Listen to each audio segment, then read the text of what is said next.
But ఎక్కడో cinema hero హీరోయిన్స్కి సంబంధించిన divorce issue అంటే ఆల్మోస్ట్ 3 years అవుతుంది, అతను వేరే పెళ్లి కూడా చేసుకోబోతున్నారు. ఇలాంటి ఇష్యూలో ఒక హీరోయిన్ని లాగి ఆ విడాకులు దీనికే అయ్యాయి అని చెప్పి కేటీఆర్ గారితో ముడిపెట్టడం, ఈ అంశాన్ని ఎలా చూడొచ్చు?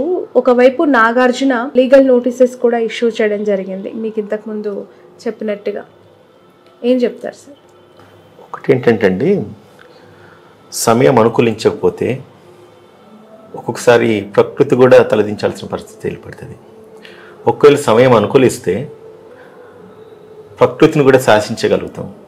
అది నిజంగా అంటే ఒక మెయిన్ బాధాకరమైన విషయం ఏంటంటే, కొండ సురేఖ గారు రాజకీయాలలో ఎంతో అనుభవం ఉన్న వ్యక్తి. ఇప్పుడే కాదు, గడిచిన ప్రభుత్వాలలో కూడా తను మంత్రిగా చేసిన వ్యక్తి.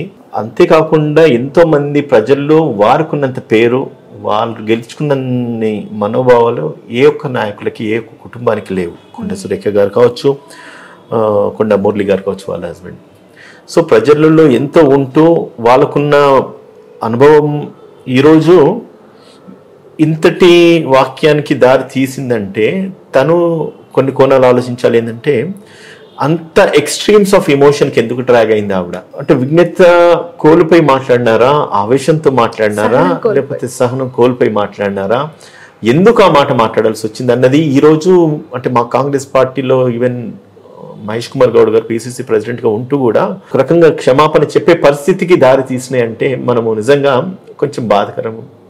ఆవిడ ఎందుకు అట్లా మాట్లాడినారు అదొక కోణం అయితే, మాట్లాడిన వెంటనే ఈరోజు సోషల్ మీడియాస్లో కానీ టీవీ ఛానల్స్లో కానీ పబ్లిక్ రియాక్ట్ అవుతున్న విధానాన్ని బట్టి చూసి తను కూడా తప్పు చేసినని చెప్పేసి తన వాక్యాలను వెనక్కి తీసుకుంటున్నా అని చెప్పేసి తను బహిరంగంగా తన స్టేట్మెంట్ ఇవ్వడం జరిగింది.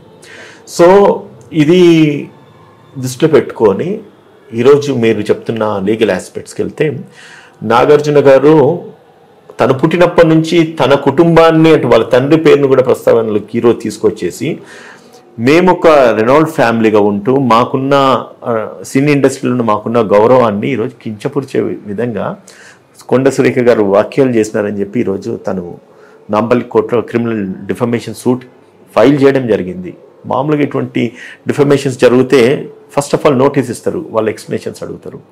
కానీ ఆయన నోటీస్ కూడా, లీగల్ నోటీస్ కూడా సర్వ్ చేయకుండా కేసే ఫైల్ చేసినాడంటే వాళ్ళు ఎంత హర్ట్ అయి ఉండాలి ఫస్ట్ థింగ్. దాని తర్వాత సినీ పరిశ్రమ కూడా ఈరోజు సినీ ఇండస్ట్రీ స్కాటర్ అవుతున్న సందర్భంలో పరిస్థితులలో ఈరోజు అందరూ కూడా ఏకదాటికి వచ్చేసి ముక్త కంఠంతో ఖండించినారు. ఏది కొండ సురేఖ గారు చేసిన వాక్యాల్లో. తను ఒక కాంగ్రెస్ పార్టీ లీడర్గా కాకపోయినా, మంత్రిగా కాకపోయినా, ఒక మహిళగా మరో మహిళను అట్లా కించిపుచ్చి మాట్లాడే మాటలు ఏవైతే ఉన్నాయో ప్రతి ఒక్కరి మనోభావాలను దెబ్బతీస్తాయి. అందులో సమంత కూడా నిన్న రాత్రి పెట్టిన ట్వీట్ ఏదైతే ఉందో, తన ఆవేదనను కొండ సురేఖ గారు అర్థం చేసుకొని, నాకు కలిగిన బాధ సమంతకు కలగొద్దు కాబట్టి నా వ్యాఖ్యలను నేను పూర్తిగా విరమించుకుంటున్నాను, వెనక్కి తీసుకుంటున్నాను అని చెప్పడం జరిగింది. కానీ కేటీఆర్ని మాత్రం ఎట్టి పరిస్థితిలో నేను క్షమాపణ అడగను, ఆయన మాత్రం వదిలిపెట్టే ప్రసక్తి లేదని చెప్పి కూడా చెబుతా ఉన్నారు.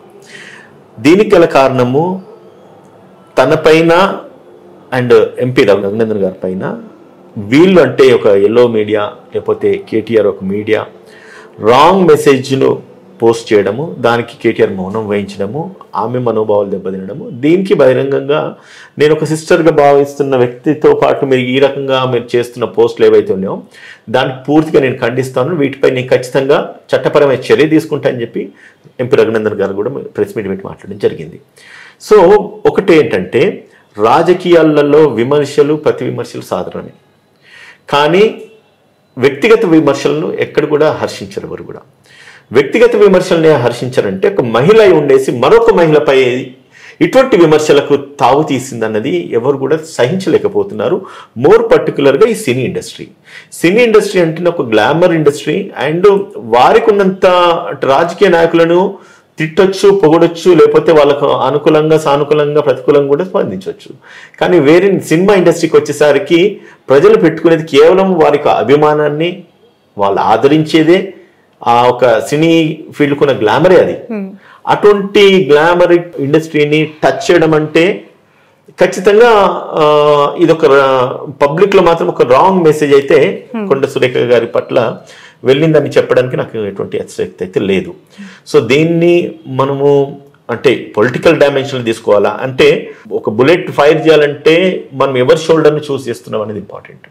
But it's not be the shoulder of some women or anybody particularly who belongs to the film industry.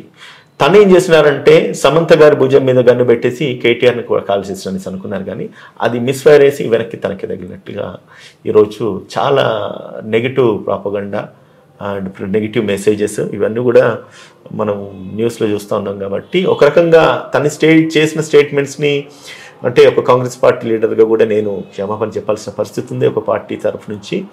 And ఆమె కూడా అన్కండిషనల్గా తన వాక్యాలను విత్డ్రా చేసుకుంటుందని చెప్పినారు.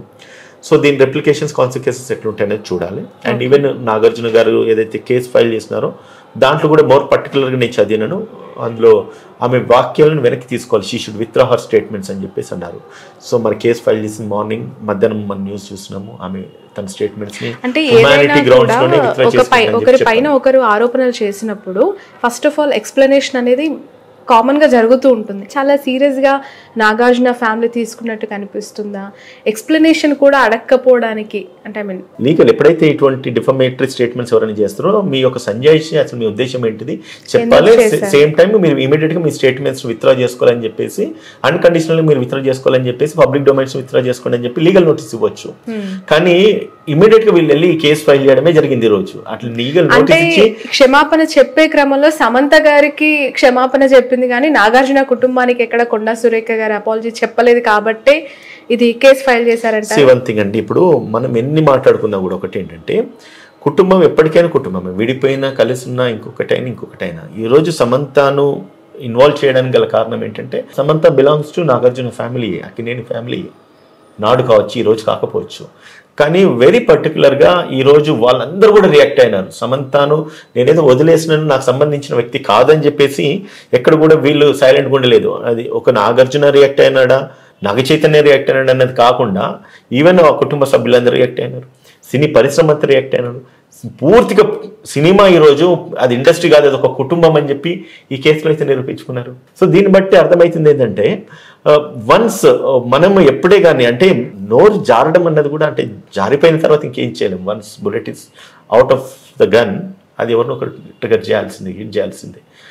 ఈ కేసులో అదే జరిగింది. కానీ దాని కాన్సిక్వెన్సెస్ ఎంత తీవ్రంగా ఉంటాయి అన్నది మాత్రం ఈరోజు పబ్లిక్లో వచ్చిన రెవల్యూషన్ కావచ్చు, సినీ ఇండస్ట్రీ నుంచి వచ్చిన రెవల్యూషన్ కావచ్చు, ఒక మెసేజ్ అయితే ఇస్తుంది. ఏంటంటే రాజకీయాలను వ్యక్తిగత జీవితాలకు ముడిపెట్టద్దు, అండ్ సేమ్ టైం రాజకీయాలకు సంబంధించి మనం కామెంట్స్ ఎంత చేసినా విమర్శలు ఎంత చేసినా కూడా అది పర్సనల్ లైఫ్స్కి పర్సనల్ ఇమేజెస్ కానీ ఒక విమెన్ మనోభావాలను దెబ్బతీసే విధంగా ఉండొద్దు అనేది మాత్రము ఒక క్లియర్ కట్ మెసేజ్ అయితే సమాజంలో స్ప్రెడ్ అయిందని మాత్రం చెప్పుకోవచ్చు. రైట్.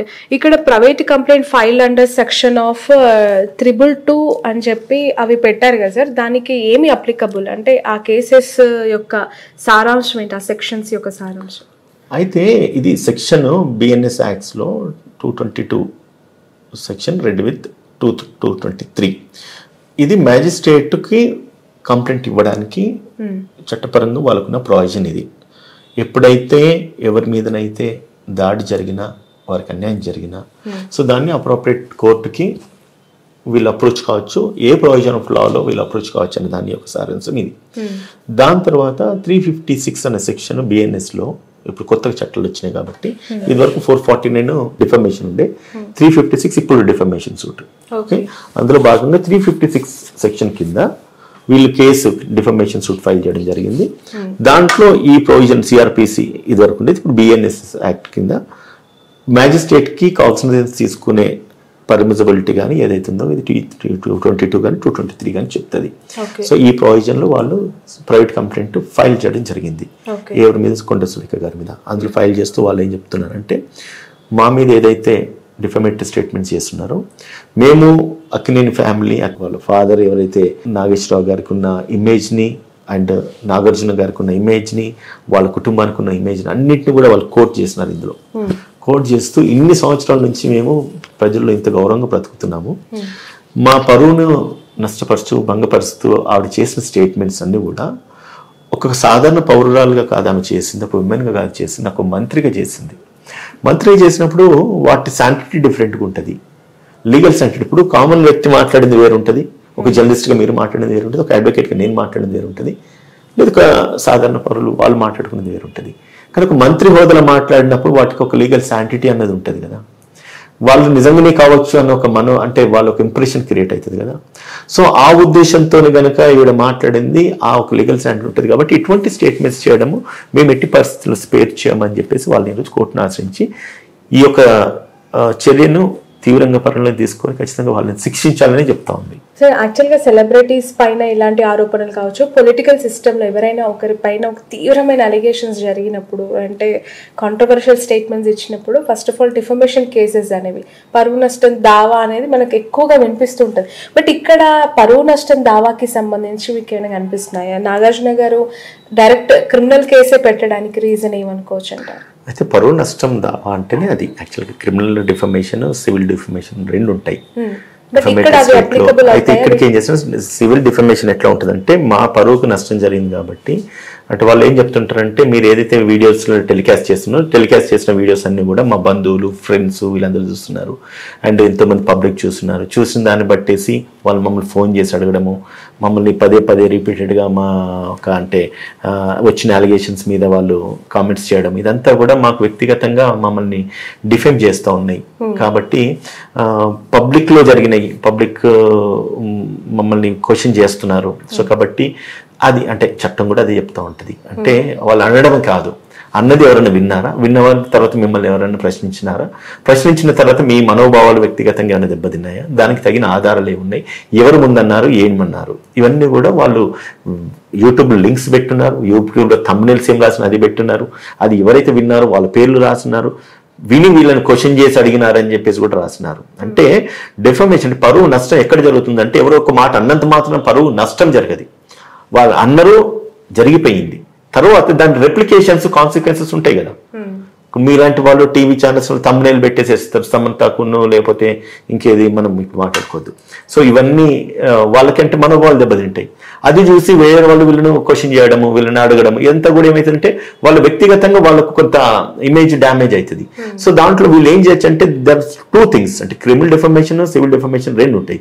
క్రిమినల్ డిఫమేషన్ ఎట్లా ఉంటుందంటే up to punishment up to 2 years దాకా ఇవ్వచ్చు ఆ నేరం రుజువు అయితే, వీళ్ళన్న మాటలు వాస్తవమే అని చెప్పేసి ప్రూవ్ అయితే కనుక. అండ్ ఇంకోటి ఏంటంటే ఇవన్నీ మీడియా ఛానల్స్ వచ్చినాయి కాబట్టి దర్ ఇస్ నో ఛాన్స్ దాని నుంచి ఎస్కేప్ అవడానికి ఏం లేదు. So it's an clear cut evidence. అది సైమల్టేనియస్లీ సబ్సిక్వెంట్ గా నాకు ఒక నా పరువు నష్టం జరిగింది కాబట్టి నాకు ఒక 100 కోట్లు లేకపోతే 1000 కోట్లు ఇవ్వమని అడగచ్చు, కానీ వీళ్ళ కంప్లైంట్లో అది అడగలేదు. ఎందుకంటే వాళ్ళ పరువుకి వెల కట్టలేరు. నిజంగా ఇది వాస్తవం. ఇది ఎవరు ఏం చేసినా ఎవరేమన్నా కూడా వాళ్ళొక్క దీనికి వెలగట్టలేరు కదా. నేను చదివిన వాళ్ళ రెప్యుటేషన్ కి వెలగట్టలేరు. సో నేను అందరూ చదివిన కూడా అదే. నేను అంటే ఎంత డ్యామేజెస్ అడిగినారని చెప్పేసి బాగా ఈగర్గా మొత్తము వాళ్ళు రాసిన 7-8 పారాగ్రాఫ్లు అన్నీ ఉన్నాయి, మొత్తం అన్ని చదివిన 15 పారాగ్రాఫ్లు ఉన్నాయి. చదివిన ఎక్కువ చోట వాళ్ళది మెన్షన్ చేయలే. దాన్ని బట్టి ఏమర్థమవుతుంది, they are not concerned about their value in terms of money, but they are concerned about the value in terms of the punishment of the person who defamed their values. వాళ్ళ వ్యక్తిగతాన్ని వాళ్ళు ఎప్పుడైతే define చేస్తున్నారో దాన్నే వీళ్ళు పరిగణలోకి తీసుకుంటున్నారు. So కాబట్టి దాని మీద చర్య తీసుకోండి అని చెప్పేసి అన్నారు. సైమల్టేనియస్ గా వీళ్ళు ఏదైతే ప్రేయర్ అడిగినరో ఆమె వాక్యాలు వెనక్కి తీసుకోవాలని చెప్పి ఇన్ ద మీన్ టైం ఇప్పుడు చూసుకుంటే ప్రతి టీవీ ఛానల్ స్కోర్ అయితే ఉన్నాయేమని ఆవేశంగా ఏదో మాట్లాడినాను. ఎవరి మనోభావాలు దెబ్బతించే ఆలోచన నాకు లేదు. అండ్ మోర్ పర్టికులర్లీ సమంతాన్ని మెన్షన్ చేసి తను వాక్యాలు వెనక్కి తీసుకుంటాను.